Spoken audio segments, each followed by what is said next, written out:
दोस्तों, टाइम्स के 2025 के 100 प्रभावशाली लोगों में से भले ही श्री नरेंद्र मोदी जी का नाम हटा दिया गया हो, लेकिन जब भी हम उनके जीवन में झांकते हैं, गहराई से देखते हैं और ये पाते हैं कि उनके जीवन में जो स्ट्रगल्स रहे हैं वो कितने महान स्ट्रगल्स रहे हैं, तो कहीं ना कहीं वो हमारे दिमाग को हिला डालते हैं। हेलो दोस्तों, मैं हूँ सात्विका राही और फिर से एक बार आपका स्वागत है मेरे यूट्यूब चैनल ड्रीम बिग मार्गदर्शन में। हीराबेन और दामोदर दास मोदी दोनों के बेटे श्री नरेंद्र मोदी जी को बचपन में ही एक ज्योतिष ने ये कह दिया था कि अगर ये राजनीति में जाते हैं तो बहुत बड़े राजनीतिज्ञ बनेंगे और संन्यास भी लेते हैं तो बहुत बड़े सन्यासी बनेंगे।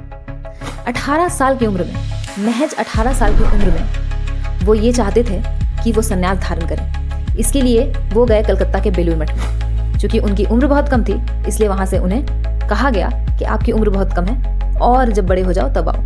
लेकिन संन्यास लेने की उनकी इच्छा इतनी तीव्र, इतनी इंटेंस थी कि यही कारण है कि बाद में वो कोटा के रामकृष्ण मिशन में शामिल हो गए थे। वहीं पर उनके गुरु ने उनसे ये कहा था कि नरेंद्र, कभी भी अपनी दाढ़ी मत काटना। तो स्कूल से उनके पिता का चाय का दुकान सिर्फ 50 मीटर ही दूर था। स्कूल के बाद चाय बेचने में अपने पिता की मदद करते थे। उनके एक दोस्त, बचपन के दोस्त जो कि स्कूल के फ्रेंड है, सुधीर भाई जोशी, वो ये बताया करते हैं, या अपने इंटरव्यू में उन्होंने ये बताया है कि नरेंद्र मोदी जी बचपन से ही बहुत ही चैलेंजिंग थे, मतलब चैलेंज लेने वाले थे। यही कारण है कि स्कूल में वो मॉनिटर का चुनाव भी जीत गए थे। वो हर बात को चैलेंज कर देते थे कि आज ऐसा होगा तो कल वैसा होगा। दोस्तों, महज 8 साल की उम्र में वो आरएसएस से जुड़ गए थे और स्कूल के बाद वहीं पे जाते थे। गीता मंदिर के पास में उन्होंने चाय की दुकान खोल ली थी और वहां पर स्वयं सेवकों को चाय पिलाते थे। 1 साल तक ऑफिस, आरएसएस के ऑफिस जहाँ पे थी, वहां पे जो 8-10 कमरे थे, 1 साल तक वहां पर झाड़ू लगाते थे। और इतना ही नहीं, आरएसएस प्रचारकों को नाश्ता बनाकर भी खिलाते थे। 1972 से 1973 के बीच में नरेंद्र मोदी जी प्रचारक के रूप में स्वीकृत हो चुके थे। उस समय के एक महान प्रचारक थे, आरएसएस प्रचारक, जो कि वकील साहब के नाम से जाने जाते थे। उनके विषय में गुजरात के कांग्रेस के एक नेता ने कहा था कि वकील साहब ने बहुत ही होनहार, ईमानदार कार्यकर्ता तैयार किए थे और उन्हीं वकील साहब के कपड़े धोते धोते आज मोदी जी देश का मैल धोने चले हैं। दोस्तों, मोदी जी बाद में गुजरात में संघ के नेताओं के लिए बसों और ट्रेनों के रिजर्वेशन की जो टिकट होती है उसको भी संभाला करते थे। और तो और, जब आपातकाल का समय आया था, ऐसे में संघ पे भी बैन लगा दिया गया था। ऐसे में जो संघ के प्रचारक थे वो प्लान करते थे कैसे छिप छिपा के मिला जाए और संघ के कार्य को आगे बढ़ाया जाए। उस समय मोदी जी सिख का भेष धारण करके रहते थे और पर्चे बांटना, संघ का प्रचार प्रसार करना, ये सब कार्य छिप छिपा के किया करते थे वो। यही कारण है कि एक इंटरव्यू में उन्होंने बताया भी है कि जब आपातकाल में वो अंडरग्राउंड थे तो बहुत सारी किताबें पढ़ते थे। दुनिया को देखने का एक अलग नजरिया उनके अंदर आया। इतना ही नहीं, वो समाज में बहुत सारे लोगों से मिल पाए, उन्हें समझ पाए और उन्होंने लोकतंत्र के भिन्न भिन्न पहलुओं को जाना और उसके सामर्थ्य को भी जाना। गुजरात के 6 जिलों का उन्हें इंचार्ज बनाया गया था, प्रचारक इंचार्ज। दोस्तों, यहीं से मोदी जी का जीवन बिल्कुल बदल जाता है। उन्हें संघ से बीजेपी में भेजा जाता है और बीजेपी का सचिव भी बनाया जाता है। साथ ही साथ एक घटना ये भी घटित होती है कि बीजेपी की बड़ी जीत होती है म्युनिसिपल कॉर्पोरेशन में। वहां से मोदी जी को प्रचारक के रूप में हटा दिया जाता है केशव भाई के समय में, क्योंकि ये माना जाता है कि मोदी जी का हस्तक्षेप कुछ ज़्यादा ही बढ़ गया है। ये कहा जाता है मोदी जी के पास उस समय कोई सरकारी पद नहीं होता, फिर भी केशव भाई के समय में केशव भाई से ज़्यादा मिलने के लिए अगर किसी के पास आते हैं तो मोदी के पास लोग आते हैं। और एक वरिष्ठ पत्रकार ने, अहमदाबाद का एक वरिष्ठ पत्रकार था, उन्होंने ये छापा भी था कि super chief minister Narendra Modi. Gujarat में बीजेपी की जो पहली सरकार बनी थी उसमें आंतरिक लड़ाई झगड़े शुरू हो गए, जिसका खामियाजा मोदी जी को भी भुगतना पड़ा था।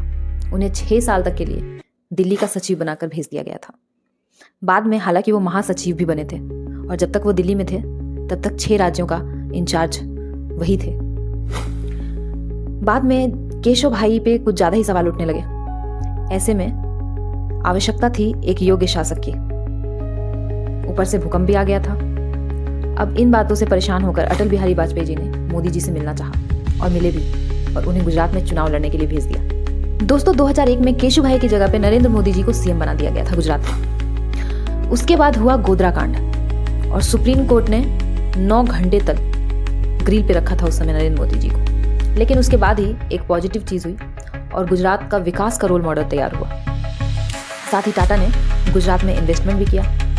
2009 तक आते आते बीजेपी ने लोकसभा चुनाव के लिए अपनी जो तैयारियां थी वो बहुत तेज कर दी और उस समय तक मोदी जी 3 बार सीएम बन चुके थे गुजरात के। ऐसे में मोदी जी को ही चुना गया। उनके गुजरात के रोल मॉडल को देखते हुए, विकास का जो रोल मॉडल उन्हें तैयार किया था उसे देखकर उन्हें ही 2013 में कैंडिडेट के रूप में, प्रधानमंत्री के कैंडिडेट के रूप में चुना गया। और मुरली मनोहर जोशी, लाल कृष्ण आडवाणी और नीतीश कुमार के हस्तक्षेप के बाद भी 2014 में वो प्रधानमंत्री बन गए देश के।